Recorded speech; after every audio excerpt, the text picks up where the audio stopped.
सो hi everyone, कैसे हो आप लोग। कैसी चल रही है आपकी बोर्ड एग्जाम 2026 की तैयारी। देखिए, जितने भी स्टूडेंट हमारे साथ चैनल में जुड़े हुए हैं वो सभी वीडियो को लाइक कर दीजिएगा, और जितने भी नए स्टूडेंट आए हैं वो भी भाई चैनल को सब्सक्राइब करके इस वीडियो को लाइक कर देना। और देखिए, आज का हमारा जो टॉपिक रहने वाला है वो क्लास 10 साइंस का बहुत ही ज़्यादा मोस्ट इंपॉर्टेंट टॉपिक रहने वाला है। टॉपिक हम लोगों का है क्लोज क्षार प्रक्रिया का सचित्र वर्णन। ठीक है, और ये दो तरीके से आपके बोर्ड एग्जाम में क्वेश्चन आता है। ठीक है, सबसे पहला तरीका होता है क्लोज क्षार प्रक्रिया का सचित्र वर्णन। ठीक है, और दूसरा तरीका होता है सोडियम हाइड्रोक्साइड की निर्माण विधि। ठीक है, बहुत ही ज्यादा इंपॉर्टेंट क्वेश्चन है। एक बार मैं आपको दिखाता हूं, हालांकि आपको अच्छे से नहीं दिख रहा होगा। फिलहाल इस पूरे टॉपिक को, इस कंप्लीट टॉपिक को आज के इस वीडियो में हम देखेंगे। यदि आप 10 से 15 मिनट की ये पूरी कंप्लीट वीडियो देख लेते हो तो क्लास 10 साइंस का आपका मोस्ट इंपॉर्टेंट टॉपिक आज के इस वीडियो में तैयार हो जाने वाला है। तो देखिए, सबसे पहले जो ये हमारा टॉपिक रहने वाला है क्लोज क्षार प्रक्रिया, जिसको हम सोडियम हाइड्रोक्साइड की निर्माण विधि कहते हैं। तो देखो, इस पूरे टॉपिक में सबसे पहले क्या क्या हम देखने वाले हैं वो मैं आपको बता देता हूं सबसे पहले एक बार में। ठीक है, तो देखो, जो हमारा टॉपिक रहने वाला है क्लोज क्षार प्रक्रिया, ठीक है, जिसको हम सोडियम हाइड्रोक्साइड की निर्माण विधि बोलते हैं। ठीक है, तो सबसे पहले देखिए इसमें हम क्या देखेंगे। सबसे पहले देखेंगे इसका रासायनिक नाम, अणुसूत्र और बनाने की विधि। इसके बाद फिर हम इसके रासायनिक गुण, भौतिक गुण और इसके साथ ही साथ इसके उपयोग भी देखने वाले हैं। ठीक है, तो मतलब भैया पूरा टॉपिक आपका क्लियर हो जाने वाला है इस वीडियो के अंदर। ठीक है, तो चलिए सबसे पहले देखिए यहाँ पर रासायनिक नाम की अगर मैं बात करता हूँ, ठीक है, तो इसका रासायनिक नाम होता है सोडियम हाइड्रोक्साइड। ठीक है, क्या होता है? Sodium hydroxide. जैसा कि आपका प्रश्न ही एग्जाम में बन के आता है कि सोडियम हाइड्रोक्साइड की निर्माण विधि, यानी सोडियम हाइड्रोक्साइड का आप लोगों को निर्माण करना है। ठीक है, तो इसको बोलते हैं क्या है? रासायनिक नाम क्या होता है इसका? Sodium hydroxide. ठीक है, समझ में आ गई पहली बात। दूसरी बात यह है कि भैया इसका अणुसूत्र क्या रहने वाला है? क्या रहने वाला है, यानी भैया इसका अणुसूत्र क्या रहने वाला है? तो अणुसूत्र इसका हो जाएगा NaOH। क्या हो जाएगा? NaOH। ठीक है, अगर मैं थोड़ी सी और बात करूं तो Na प्लस होता है। ठीक है, Na हमारा प्लस होता है, और OH की अगर मैं बात करता हूं तो OH हमारा क्या होता है? माइनस होता है। यानी Na पर सारे के सारे धनात्मक चार्जेस होते हैं, यानी Na प्लस आयन देता है, और अगर सिंपल भाषा में बात करूं तो OH हमारा माइनस आयन देता है, यानी कि OH पर सारे के सारे ऋण आयन होते हैं। ठीक है, तो ये बात तो हो गई आपकी NaOH यानी सोडियम हाइड्रोक्साइड की। ठीक है, अब चलिए देखिए, यहाँ पर मैं आपको बताने वाला हूँ इसकी निर्माण विधि, यानी सोडियम हाइड्रोक्साइड का निर्माण कैसे होता है। ठीक है, तो चलिए यहाँ देखिए लिखा हुआ निर्माण विधि में कि लिखा हुआ है कि सोडियम क्लोराइड, ठीक है, सोडियम क्लोराइड के जलीय विलयन को जल से भरे, ठीक है, जल से भरे बीकर में प्रवाहित करते हैं, तथा विद्युत प्रवाहित कराने पर यह जल के साथ वियोजित होकर, ठीक है, वियोजित होकर सोडियम हाइड्रोक्साइड, क्लोरीन तथा हाइड्रोजन गैस उत्पन्न करता है। देखो, यहाँ पर मैंने आपको इसको बनाने की विधि समझाई। ठीक है, हो सकता हो आपके समझ में आई हो थोड़ी बहुत, लेकिन पूरी तरीके से समझने के लिए आपको ये रिएक्शन समझनी होगी, और साथ ही साथ इस डायग्राम को भी समझना होगा। ठीक है, देखिए, यदि आपने ये डायग्राम और इस रिएक्शन को अच्छे से समझ लिया ना, तो फिर ये पूरा टॉपिक आपके लिए एकदम हलवा रहने वाला है, एकदम मक्खन तरीके से आपका रहने वाला है। ठीक है, तो देखो, सबसे पहले हम क्या करते हैं, एकदम आसान भाषा में बताएंगे कि भैया हम क्या करते हैं कि सबसे पहले क्या करते हैं, NaCl लेते हैं। NaCl लेते हैं। NaCl हमारा क्या होता है? तो NaCl को हम लोग बोलते हैं नमक का घोल। ठीक है, नमक का घोल बोलते हैं किसको? NaCl को। देखिए, Na पर हमारा क्या होता है? प्लस आयन होते हैं। ठीक है, जैसे NaOH में मैंने बताया था ना कि Na पर प्लस और OH पर माइनस, उसी तरीके से Na पर प्लस होते हैं और Cl हमारा माइनस होता है, यानी Cl के ऊपर सारे के सारे चार्जेस ऋण आयन के होते हैं, यानी माइनस होते हैं। ठीक है, Na प्लस Cl माइनस देता है, ये समझ सकते हो। ओके, अब हम क्या करते हैं कि जब हम इस NaCl को, यानी इस सोडियम क्लोराइड को, ठीक है, इसका नाम क्या होता है? Sodium chloride. ठीक है, तो सोडियम क्लोराइड कह लो या फिर नमक का घोल कह लो, जब हम लोग इसको बीकर में डालते हैं और वीकर में इस तरीके से डालते हैं कि इसको डालने के पश्चात इसमें हम जल को भी प्रवाहित कराते हैं। ठीक है, मतलब वीकर में जल होता है और आपका NaCl होता है। जैसे कि रिएक्शन में अगर आप देखोगे साथ ही साथ रिएक्शन भी देखते चलेंगे। ठीक है, तो NaCl ले लिया, ठीक है, और वीकर में बाद में हम लोग जल भी प्रवाहित करा देते हैं। तो NaCl और NaCl और जल आपस में मिल जाते हैं। जैसे कि ये देख सकते हो वीकर है आप लोगों का, और वीकर में NaCl और जल आपस में मिल गए हैं।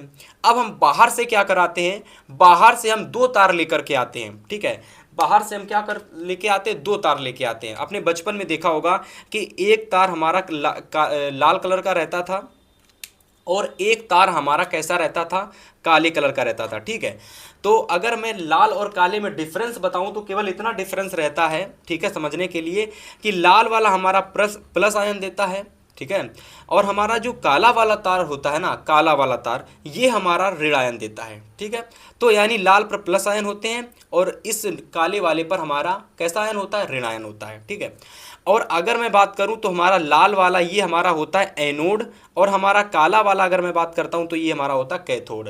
तो एक बार मैं यहाँ पर थोड़ा सा और अच्छे से समझा देता हूं, यानी थोड़ा सा कलर कर देता हूं जिससे कि आपको और अच्छे से समझ में आए। ठीक है, तो मान लो ये हमारा लाल तार है, एनोड वाला है, और इधर ये हमारा काला वाला तार है जो कि हमारा कैथोड वाला है, जिस पर सारे के सारे माइनस के चार्जेस होते हैं। ठीक है, इतनी बात आप सभी को समझ में आई। अब देखिए होता क्या है, जब हम लोग बाहर से विद्युत को प्रवाहित कराते हैं ना, जब हम लोग बाहर से विद्युत को प्रवाहित कराते हैं तो जो नमक होता है, यानी सोडियम क्लोराइड का जो जल, ये जो एक्वस फॉर्म में आपका जो विलयन होता है, और ये आपस में जल के साथ, ठीक है, ये दोनों आपस में मिल जाते हैं क्योंकि हमने बाहर से क्या कराया है, विद्युत प्रवाहित कराया है। तो ये दोनों आपस में मिल जाते हैं और हमारा NaOH और H2 गैस हमारा प्राप्त हो जाता है। अब ये कैसे प्राप्त होता है, जरा इसको समझिएगा। देखो, सबसे पहले क्या होता है कि जो Na+ होता है और Cl- होता है, तो Na पर सारे के सारे कैसे चार्जेस होते हैं, प्लस के चार्ज होते हैं। तो जितने भी प्लस वाले चार्ज होते हैं ना, वो माइनस वाले तार पर जाकर चिपक जाते हैं। ठीक है, माइनस का तार कौन सा है, कैथोड। तो यानी भैया यहाँ पर हमारा Na+ आकर के, देखिए ये Na+ आ गया ना, ये Na+ जाकर के यहाँ पर जाकर के चिपक जाता है कुछ इस तरीके से, यहाँ पर Na+ आ जाता है। ठीक है, इसके बाद देखिए जो हमारा Cl- होता है ना, वो प्लस वाले पर जाकर चिपक जाता है, यानी Cl वाला प्लस पर और Cl- प्लस पर और Na+ माइनस पर चला जाता है। ठीक है, तो Cl- है, ये किस पर जाएगा, प्लस वाले में। प्लस वाला कौन सा है, कैथोड वाला। तो देखो यहाँ पर Cl-, ये देखो Cl- यहाँ आ जाता है। ठीक है, तो Cl- आपका यहाँ आ जाता है। ओके, इतनी बात समझ में आ गई। तो इस तरीके से क्या होता है कि भाई साहब जो आपकी Cl होती है ना, ये Cl-, इसी को हम लोग क्लोरीन भी कहते हैं। तो ये जो क्लोरीन है ना, ये एनोड की तरफ है, तो ये एनोड वाले सिरे से एक बाहर जाने का रास्ता होता है वीकर में, ये वहाँ से गैस के फॉर्म में निकल जाता है। ठीक है, अब इधर की अगर मैं बात करूं, जो आपका Na+ था, वो भैया कैथोड की तरफ आ जाता है। किधर आ जाता है, कैथोड की तरफ, यानी माइनस वाले की तरफ आ जाता है, क्योंकि ये Na+ का रहता है। ठीक है, इतनी बात समझ में आ गई। Na+ समाप्त हो गया। इसके बाद आ जाता है हमारा H2O, यानी जल आ जाता है। अगर मैं जल की बात करता हूं H2O की, तो देखो H2O हमारा टूट जाता है कुछ इस तरीके से, H+ और OH-, इस तरीके से टूट जाता है। तो H+ वाला हमारा माइनस की तरफ भागेगा, यानी H+ हमारा किधर भागेगा, माइनस की तरफ। माइनस कौन हमारा, कैथोड। तो इधर हमारा माइनस क्या आ जाता है, माइनस, एक मिनट, इधर हमारा माइनस आ जाता है H। ठीक है, तो ये -H आ गया। इसके बाद में अगर मैं बात करता हूँ, एक मिनट, H+ हमारा माइनस की तरफ आ जाएगा। ठीक है, तो H+ आ गया इधर। फिर हमारा OH- जो होता है वो प्लस वाले की तरफ चला जाएगा, यानी ये OH- हमारा इधर आ जाता है। ठीक है, तो इस तरीके से अगर आप देखोगे तो OH- ये रहा, H+ हमारा ये रहा, इधर आ गया। अब बड़े ध्यान से समझना, हमारा जो NaOH है इस वाले रास्ते से बाहर निकलता है, क्योंकि AH+ जो हमारी हाइड्रोजन गैस है वो बाहर इधर रास्ते से निकल जाती है। ठीक है, तो मैंने आपको जैसा कि बताया था कि NaOH इधर बन रहा है, Cl2 बन रहा है और H2 बन रहा है। तो देखिए Cl2 हमारी बाहर निकल चुकी है इस वाले रास्ते से, H2 हमारा बाहर निकल चुका है इस वाले रास्ते से, यानी 2 चीज़ें तो हमारी प्राप्त हो गई हैं इस वीकर से। ठीक है, वीकर से 2 चीज़ें प्राप्त हो चुकी हैं, लेकिन जो मेन चीज़ है सोडियम हाइड्रोक्साइड, वो प्राप्त नहीं हुई है। तो देखिए कैसे प्राप्त करेंगे, हम क्या करते हैं, NaOH को इधर से प्राप्त करते हैं। अब देखो कैसे प्राप्त करोगे, सबसे पहले ध्यान से समझो, जो कि हमारा ये कैसा आयन है, ये हमारा कैसा आयन रहने वाला है, ये हमारा रहने वाला है भाई साहब Na। ठीक है, ये हमारा कैसा रहने वाला है Na+, ठीक है। तो ये Na+ क्या करता है, यहाँ से अगर आप देखोगे तो Na+ रह गया है और OH- आयन रह गया है, क्योंकि देखिए Cl निकल गया है और H+ निकल गया है, तो ये दोनों तो बाहर निकल चुके हैं, बच क्या गया, Na+ बच गया और OH- आयन बच गया। और आप सभी को पता है कि Na+ और OH- होते हैं तो प्लस और माइनस आपस में क्या हो जाते हैं, एक दूसरे से बंध बना लेते हैं। तो ये Na+ और OH- आपस में चिपक करके ये दोनों बाहर निकल जाते हैं और इसी को हम लोग कहते हैं सोडियम हाइड्रोक्साइड या फिर नमक का घोल। क्या कहते हैं, नमक का घोल, ठीक है। तो सोडियम हाइड्रोक्साइड यानी NaOH इस वाले रास्ते से बाहर आ जाता है। तो यही यहाँ पर डिफिनीशन दे रखी थी बनाने की विधि, जो मैंने आपको स्टार्टिंग में बताई थी। इतने आसान तरीके से बताया है, उम्मीद है भाई साहब आपको ये बहुत अच्छे से समझ में आया होगा। अब चलिए हम बात करने वाले हैं इस सोडियम हाइड्रोक्साइड की भौतिक गुण, रासायनिक गुण, ठीक है, इसके उपयोग, सब कुछ अब हम समझने वाले हैं। ये हमारा लॉन्ग टॉपिक है तो आपको पूरा वीडियो देखना है, वीडियो को कहीं पर स्किप बिल्कुल भी नहीं करना है।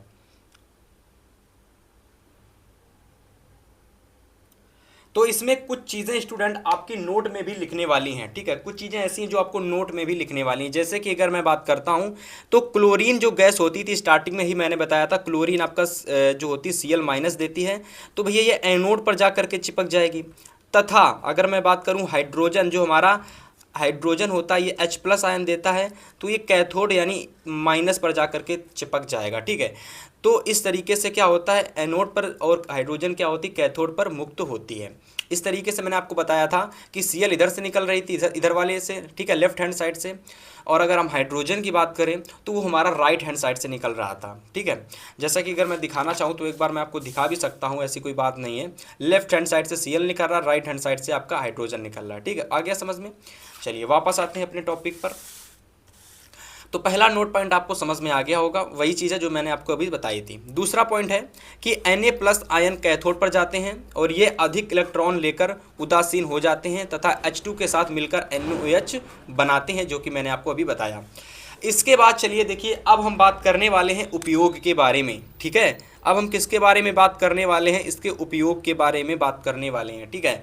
तो चलिए सबसे पहले देखिए उपयोग की अगर मैं बात करूं तो पहला उपयोग होता है कि धातुओं से ग्रिस हटाने में सोडियम हाइड्रोक्साइड जो होता है इसका प्रयोग होता है, ठीक है।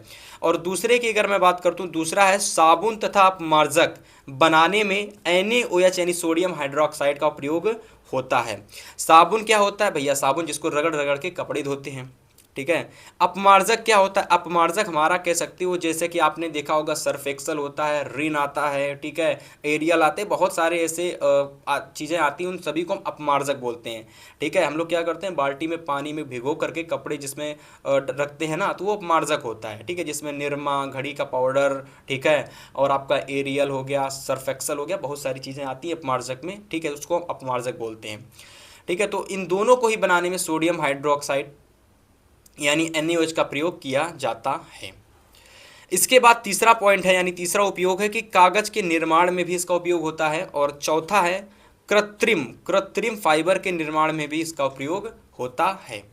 तो इस तरीके से देखिए पूरा कंप्लीट टॉपिक हम लोग समझ चुके हैं स्टूडेंट। अब देखिए हम जो समझने वाले हैं, ठीक है, वो है हमारा प्रश्न कि भैया आखिर में एग्जाम में ये प्रश्न इससे कैसे कैसे पूछ लिए जाते हैं, ठीक है।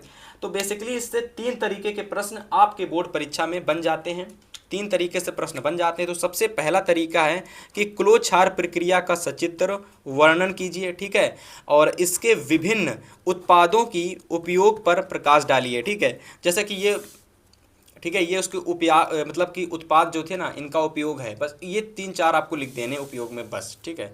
उपयोग की बात करें तो जो 4 मैंने बताए वही आपको लिख देने हैं। इसके बाद दूसरा है कि सोडियम क्लोराइड की जलीय अपघटन विधि का सचित्र वर्णन कीजिए, ठीक है। तो सोडियम क्लोराइड की जो जलीय अपघटन विधि होती है इसका आपको सचित्र वर्णन करना है, साथ ही साथ सोडियम हाइड्रोक्साइड के उपयोग भी लिखने हैं। तीसरा तरीका है कि सोडियम हाइड्रोक्साइड की निर्माण विधि का सचित्र वर्णन और प्रयोग सहित लिखिए, ठीक है। तो इस तरीके से देखिए पूरा कंप्लीट टॉपिक इस तरीके से मैंने इस वीडियो में बताया।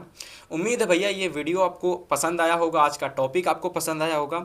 यदि आप, एक चीज़ मैं आपको बताता हूँ, बहुत अच्छी चीज़ है कि यदि आपको किसी भी टॉपिक पर वीडियो चाहिए, क्लास 10th की जो साइंस है, यानी क्लास 10th की जो आपकी साइंस है, ठीक है, यदि साइंस पर आपको किसी भी टॉपिक पर वीडियो चाहिए है तो आप क्या करिएगा, हैशटैग लगाकर उस टॉपिक का आपको नाम लिख देना है, ठीक है। और जितने ज़्यादा लाइक होंगे, कमेंट होंगे, मैं उस टॉपिक पर वीडियो ज़रूर लाऊंगा, ठीक है।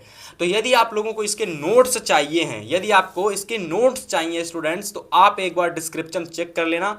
आपको वहाँ पर मैंने एक लिंक दिया है जिसके थ्रू आप बहुत सारे इंपॉर्टेंट टॉपिक के कुछ पे करके, कुछ पैसे पे करके आप नोट्स ले सकते हो। तो एक बार डिस्क्रिप्शन जरूर चेक कर लेना।